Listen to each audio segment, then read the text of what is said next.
Jeff Clemens is the co-founder and chair of Free Speech for People, an organization and campaign pushing to overturn Citizens United. He's the author of Corporations Are Not People, Reclaiming Democracy from Big Money and Global Corporations. He served as Assistant Attorney General in Massachusetts, where he led more than 100 staff in the enforcement of environmental, healthcare, financial services, civil rights, antitrust, and consumer protection laws. And in 2012, he founded Whaleback Partners, LLC, which provides cost-effective capital to farmers and businesses engaged in local, sustainable agriculture. So all of that is pretty fucking cool. But on top of that, his latest project is called American Promise. And instead of me describing it to you, I'm just going to go ahead and let Jeff take care of that one. Take a look. American Promise. Describe what it is and how it differs from what you already have with Free Speech for People. So American Promise, Eleanor, came out of my travels around the country, my work these past 5 years. As you know, there's a lot of really good work being done by a lot of good people, including Free Speech for People and many other groups. There were some missing pieces, though, I found. I'd go to communities around the country. People would respond well to the call for the 28th Amendment. Americans generally agree about the problem of concentrated money and corporate power taking over our democracy. But I never felt like I had an adequate answer to the question of what can we do here in our town? How can I help? People want to help. And then sometimes there'd be questions about, well, which amendment and which group and so forth. And so American Promise is intended not to answer all of those questions, but to provide infrastructure and network and connection for Americans to develop those answers together. So American Promise is about a place where we can kind of answer the call for all of us to our responsibility to step up and take action together. It isn't about dictating what the only one and true answer can be. So on that same level as, the answering the call as citizens, in the video for the American Promise, Doris Kearns Goodwin says, "We were citizens in the 60s. And that struck me as, obviously, as somebody who wasn't around in the 60s. And, I mean, in your experience and in your travels and in your work, what do you see as, what are we today? Are we citizens? What's the difference? Well, at our best, we're citizens, but citizenship is hard, and it calls us to do things that aren't about us, but about the future, about other people, about the country, and so I think we are now, I would say, in a test of citizenship, and will we answer that call or not is the question. I think that's what Doris meant by we were citizens in the 60s. We were citizens at the turn of the last century. And people stepped up to win constitutional amendments so women could vote, to win constitutional amendments so that we could overrule the Supreme Court when they struck down the progressive income tax, many other things. And I think now it's an open question. I think the risk is when we're not citizens, we're consumers. We just think that, as President Bush said after 9/11, go shopping was the call to action, and shopping isn't a call to action. It's maybe like other things, a distraction from the challenge and the pain of the situation we have to deal with. Citizenship is about looking it in the eye and dealing with it. So I want to talk about what you said in the video as well, because you were talking about the amendment and saying that we're actually overdue if you look at history. But now that the system is so clogged with corporate influence, what is that effect on the amendment process, and is there a correlation between that and the corruption that was at the time of the passage of the 17th Amendment dictating the direct vote of senators? Yeah, I think there is a direct connection. We can learn from the past when amendments were successful. They are never easy. I mean, almost by definition, amendments are a response to constitutional crisis. And none of them are easy because they're always going up against the entrenched, powerful forces that created the constitutional crisis in the first place. So the 17th Amendment, which you mentioned, Eleanor, is the one that enabled us to elect senators. We, the people, cast a ballot now for U.S. senators. That did not used to be the case. The 17th Amendment was essentially necessary to stop the oil companies, the coal companies, the big, at the time, the sort of big industrial food, as we call it now, the cattle companies, from essentially buying their senators. And so that wasn't easy to get unelected, corrupted senators, by the way, all of whom were male and also had to vote for the 19th Amendment to have women get the right to vote. They didn't do it because they wanted to. They did it because the amendment process creates an overwhelming demand, because you don't win amendments 51-49. The only way to get them is to build kind of an irresistible force of consensus in the country, 75, 80%, that just can't be stopped even by the corrupted system that it is trying to fix. So, speaking of this issue of people just being appointed and not voted in, the issue of the Supreme Court appointees, because you yourself are a lawyer, and so I'd like to hear your thoughts on this, because a lot of people are saying that, oh, well, you just have to vote for Hillary, even if you don't like her, because of this issue with the Supreme Court. And then, of course, you mentioned in the video again that the Supreme Court can be overruled with an amendment. So how do you feel about the argument that the Supreme Court justices are the most important issue on the ballot? You know, it's every issue on the ballot is complicated. Justices do matter. I won't pretend that they don't. But I think it's a mistake to, think someone else is going to save us, whether it's a president, whether it's a Supreme Court justice. We are way past that. So, if we get a 5-4 court going the other way, how long does that last until it goes 5-4 the other way? How much opportunity do we lose by, going into the divisive electoral system in the hopes that someone else will save us, rather than building power together as Americans to save ourselves and then have a Supreme Court and a president that actually is representative of the people? I think that's the better strategy. And frankly, there's history that proves it. So some of those amendments, we talk about women getting the right to vote. The Supreme Court decided women don't have the right to vote. And it took about 40 years for the 19th Amendment to overturn that decision. Now, you could say, oh, that shows amendments take a long time. Well, sometimes they do. But bear in mind that in that same period, 25 Supreme Court justices came and went on the Supreme Court. So if you bet on the Supreme Court to fix their mistake of robbing, half of the Americans of a right to vote, it would have been a bad bet. We might still be waiting for women to have the right to vote if we said, well, let's just elect the right president and they'll appoint a court. And because people said that. People said, oh, the Supreme Court will do it. So, I think people should vote for the presidential candidate they think is the right one for them. And I think they should work for the 28th Amendment and get this constitutional crisis solved by us. And, frankly, remind the Supreme Court, it would be the 9th time that we overturned a Supreme Court decision, that it's really about we the people, not a 5-4 vote on the court. So talk a little bit about the movement to create an amendment, and how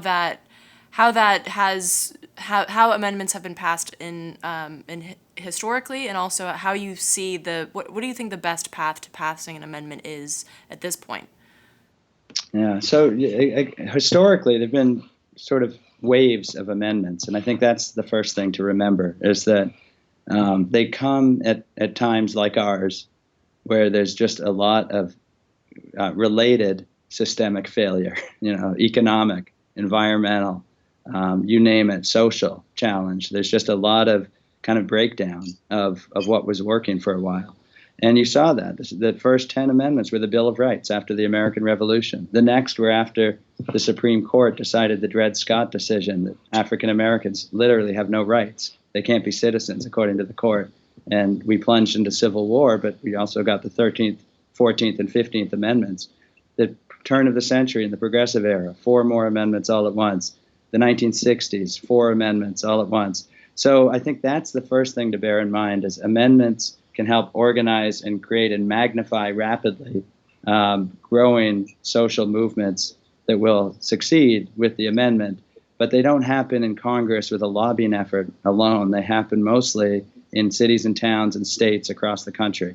And that's what we can learn now, is and this has been working. There's been 700 local resolutions passed, many by ballot initiatives by wide margins, calling for the 28th Amendment to overturn Citizens United. There have been statewide ballot initiatives, and that helps drive up support in Congress. And I think that's the tried and true method. Back to the Revolutionary era, they did the same thing. And the reason, I think, is because it starts conversations in communities where people live and are experiencing the problem and experiencing the personal nature of when you're talking about fundamental constitutional rights. And it's powerful to discover that your neighbors, your people in your community, people you thought you didn't agree with, are of the same mind and are rising to this sort of higher calling. And I think that's what we can do now across the country. It's what American Promise is designed to do, to help support and then connect these local networks where people can act and advance initiatives that they think are right. It's not top down, but then they're organized, supported, and linked together in a connected network. And that can accelerate the way all amendments have done and we can do now, which is essentially build that national consensus and then drive it into actual political power that results in the 2/3 vote in Congress that we'll need and ratification in 38 states that we'll need. So I do want to ask you about the election, but before we get to that, I wanted to ask you in this hierarchy of law, because right now we're looking at the TPP, and which would create these, or have already created these international trade tribunals, for example, that would allow a company like Monsanto to sue for loss of profit. How would that be impacted by the 28th Amendment? And if TPP were to pass before the 28th Amendment, would the 28th Amendment be able to pass with something like the TPP in place? Yeah, it's another great question, Eleanor. I think, the thing about TPP and the global trade, and I hesitate to even call it trade, it's so much beyond trade now, and really creating a kind of global corporate governance in which people aren't represented. And that is something that is both a real problem, because even constitutional amendments can be trumped by a global treaty because of the supremacy clause of the Constitution. If we have a treaty of the nation where essentially our sovereignty, our choices have been agreed to, have been given up to a global body, then that rule applies until we change the law and pull out of the treaty. And that gets me to what the 28th Amendment could do to help. The 28th Amendment doesn't change any of those treaties. What it would change, I think, is I have a very hard time believing that in an effective democracy where money dominated decision-making and corporate lobbyists aren't writing the laws for us, but we are, that we would come up with those same kind of trade deals. I think we'd still have global trade, which can be a very good thing, but I think the American people actually would cut pretty good deals with other human beings on the planet to have, a fairer, more equitable, more healthy, more sustainable kind of interaction among nations. And so, the 28th Amendment, again, I don't want to say it's going to bring, everything that we need and everything we don't like. But it is necessary to begin to work on all the other things. Right. So it's basically it's like a tool. It's like if you have a hammer, it doesn't mean that you also have a house. You still have to use it to build a house, but you have a tool in which to do it, basically. Yeah, and I'd say it's a little more than a tool, because there are a lot of tools that can build a house. In some ways, I think of it as the foundation of the house. If we don't have the foundation, we can start building the house, but it's going to fall down. Governing ourselves as the constitutional principles that are our foundation, that can actually support a lot of good policy on top of it. But if we're trying to build the house on top of a foundation, we're literally, this is what the Supreme Court says now, we're not equal citizens, that money actually does trump. That's the law of the land. The corporations do have rights. That's the law of the land that trump the rights of people. If that's the foundation we try to build the other stuff on, it will come down. So I do want to talk about the election, and specifically about super PACs and dark money. So this election is slated to be the most expensive in history, about $5 billion worth. How does this translate in terms of policy? And do you think that a politician who gets a lot of super PAC money can be held accountable to the people, or is that impossible in this current system without a 28th Amendment? The real problem in the democracy is the presidential level is a big problem, but it permeates local, state, all federal elections, and that is much less visible. And I'll just give some examples. They're not super PACs, but they're dark money entities. The U.S. Chamber of Commerce is one, and then I'll just be cross-partisan: the Democratic Governors Association and the Republican Governors Association. Those are two front groups for tons of corporate money. In the last several election cycles, about $700 million in mostly corporate money going through those into state elections that have made the difference in states, in U.S. senators, in governors' races, in how we district now because of state houses. So the whole gerrymandering, that is where the money really makes a difference. I think we can just ask ourselves, if it were illegal to spend $100 million, as Sheldon Adelson is planning to do, through a super PAC, if it were illegal even to give, say, $5,000 to a candidate, and that almost all the money came from people like all of us giving, $25, $10, $50 to candidates of our choice, who do we think would be in the lead? I don't think we would see the same kind of outcomes. Yeah. So final question, and sort of, philosophical question.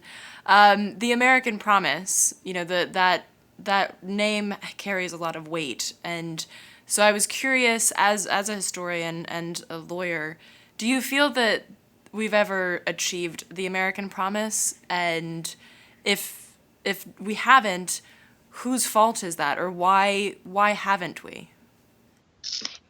Yeah, and have we ever achieved it? No. This is a forward-looking movement. This is a forward-looking organization, and that's what the country is, I think. I mean, the same people that decided that equal human beings will govern ourselves and wrote up a document that talked about the pursuit of happiness in governing together.